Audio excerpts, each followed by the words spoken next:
I remain open, I remain willing, at yung kondisyon ko ay yung tulad nung matagal ko na rin sinasabi, kung piliin ng united opposition. Kasi Alam nyo, mahalaga na merong mga ganyang moves for 2028. Mahalaga na nagsasama-sama ang iba't ibang mga grupo. Hindi lang yung mga taong nasa meeting ngayon. Senator Risa Hontiveros, mga kababayan, ay willing po di umanong tumakbo ito bilang presidente ng Pilipinas kung sakaling siya po ay pipiliin daw ng united opposition. Senator Bam Aquino nagsalita na rin po dito. Bago po natin ipagpatuloy yan, mga kababayan, ay huwag niyo po kalimutan mag-subscribe po dito sa ating YouTube channel. At ito, panoorin po natin itong pahayag po ni Senator Risa Hontiveros po, mga kababayan, sa patungkol po dito sa 2028 election. Ibang topic ako agad. Ma'am, your meeting with VP Lenny last week, what was it all about? Anything that you can share to the public po sa topics na pag-usapan niyo? well, pagkikita naming muli iyon, and syempre pag-uusap pa rin. So bahagi siya nung matagal ng proseso at prosesong aandar pa in the near future. Bahagi ng proseso ng pagtira ng pangalan ng ating Vice Presidente, yung ba yun? Nagkakasundo kasi yung mga puso namin, no, in terms of kung ano siguro ang kailangan ng ating bayan moving forward. So yung puso para sa mamamayan at para sa sambayanan, yung matalas na pag-iisip tungkol sa paano solusyonan yung mga problema natin, pati sa ekonomiya, yung katatagan ng loob sa gitna ng maraming hamon. So, habang mas nagkakaisa kami in the coming times, mas nagiging posible ang mas mahigpit pang pagkakaisa, no, para Alam mo, Madam Chair, ang kailangan ng taong bayan ay masolusyonan yung korupsyon sa ating bansa. magalaw namin yung aming mga muscles ng sama-sama. You said before, yung united opposition, magkakaroon ng mga ganong movement or meeting. Ito na ba yun? Mag-start na ba yung meeting niyo for a united opposition for 2028? Well, pagpapatuloy nga ito ng matagal ng pag-uusap at siguro pwedeng ituring na pagkikita muli in that direction. Hindi naman kasi kami nagmamadali sa proseso. Ang importante sa amin lalong patibayin yung pundasyon ng pagkakaisa namin para, yun na nga, moving forward, we can put our best foot forward at saka yung best ideas namin forward para sa ating mga kababayan. So if this is in preparation for, kasama doon yung preparation for 2028 elections? Well, isa yun sa pinaka-importanting pangyayari sa mga susunod na taon. So it's in that general spirit also. Basta ang importante sa tingin ko ay patuloy kaming nag-uusap, patuloy kaming nagkakapalagayan ng loob para at the proper time pwede rin kaming magdesisyon ng sama-sama. Ngayon pa nga lang ay talagang nasa preparasyon na nga sila eh. Ano lang, ma'am. Kino-consider pa ba si former VP Lenny as a frontrunner for the 2028 elections? Hindi importante siguro sa ngayon yung mga pangalan. Ang importante ay yun na nga, ang puso at isip namin ay nagkakaisa ng mahaba-habang panahon na, and moving forward, magkakaisa kami sa aming pagkilos. Yun yung inaasahan ko. Ayan mga kababayan, pagkakaisa di umano. Eto, basahin natin yung komento ng mga kababayan natin dito. And sabi dito, President Yarn, yan, Queen of Insertion. Ito pa, I'm inserting myself running for President. Malakas ako. Sabi dito ni Bonifacio. At ito naman, aiming for high position talaga ang madam.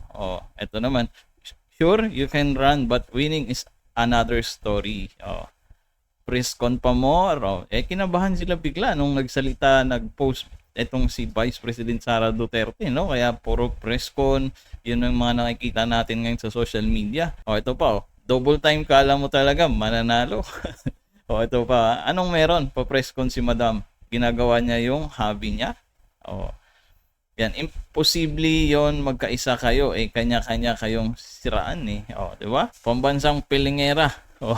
So ayan mga kababayan, nabasa natin yung ibang komento ng mga kababayan natin ay talagang binabatikos po itong si Senator Risa Hontiveros.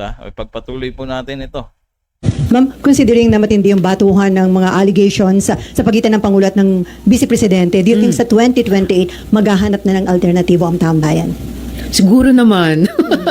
mula nung naghati yung unit team nila, I think mas naging stark yung ganyang gap or pagkukulang sa ating pambansang eksena, and mas siguro naramdaman ng ating mga kababayan na baka may iba pang alternatibo. Nako, wala na. Ano, hindi mo ba nararamdaman mo rin siguro ito na napakalakas pa rin ng ating Vice Presidente. No, kaya nga ngayon pa lang ay double time na kayo para masira ito. And umaasa ako na pwede kaming magbuo nun at mag-alok nun. Mhm. So mas may malaking chance na makonsider ng taong bayan yung opposition. Hindi The ko alam pa kung malaking chance na, pero Wala talagang chance yan.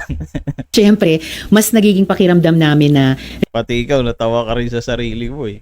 responsable kami to try to propose that alternative. Kaya lang ma'am, si VP Sara, parang sinabi niya yung impeachment case na ifinal ng akbayan, parang politika lang daw yon dahil nga may plano para sa 2028 yung taga-akbayan.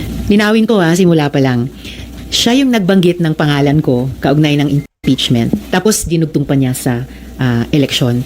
Para sa akin, salitang impeachment pa lang ang klaro na sa isip ko kung ano yung responsibilidad ko. At nilalagay ko na yung sarili ko sa ganyang frame of mind sa posibilidad ng impeachment trial dito.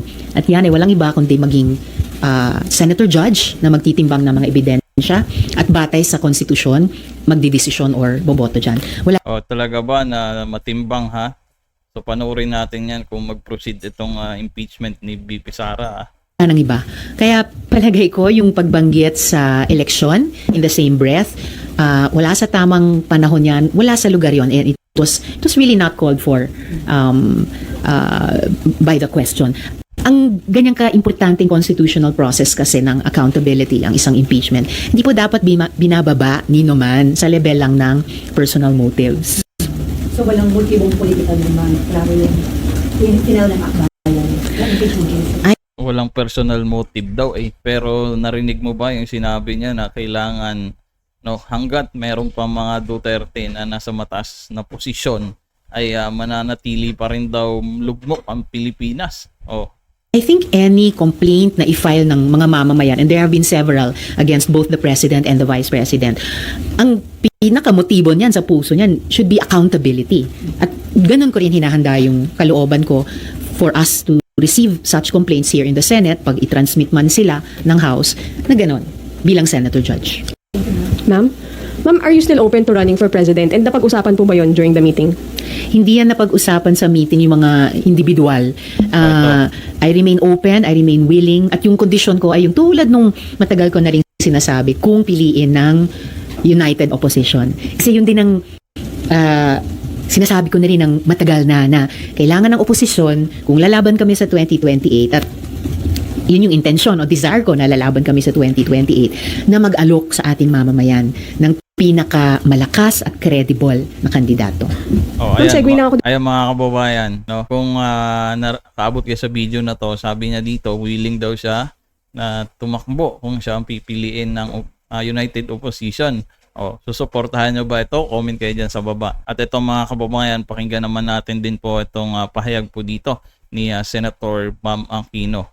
Meeting po kay VP Lenny, may we know, sir, anong topics may napag-usapan na pwede nyo i-share sa public po? Well, it was more like a reunion, honestly, no? Matagal na rin kami hindi nagkikita-kita. It was really good na nagkita-kita kami. At syempre, napag-usapan rin namin yung mga nangyayari sa ating bansa, nangyayari rin sa iba't iba namin mga advokasya. And it's nice to get to see everybody as well. No? Is there a plan for a united opposition for 2028? Well, alam nyo, mahalaga na merong mga ganyang moves no, for 2028. Mahalaga na nagsasama-sama ang iba't ibang mga grupo. Hindi lang yung mga taong nasa meeting ngayon.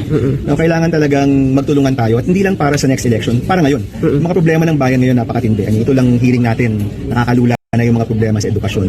Huwag na natin hintayin yung next elections bago magtulong-tulungan. Ngayon pa lang magtulungan na tayo para sa mga. Maganda na ma-united opposition, sir? Maganda na nagtutulungan tayong lahat. Here in the Senate, makikita ninyo yung mga measures ko, si Cap Bill, si Cadena. I'm getting support from all groups and all sides. And right now, yung problema ng taong bayan, napakatindi. Kailangan talaga magtulungan. And again, ulitin ko, hindi lang yung mga taong nasa meeting ngayon. Kailangan lahat ng gusto magtulungan para sa bayan, kailangan talaga magtulungan. So ayan mga kababayan, narinig nga po natin itong naging pahayag po dito ni Bam Aquino. Kung nakaabot ka po sa dulo ng video na to, kung may opinion ka, i-komento mo lamang po dyan sa baba. Maraming salamat po.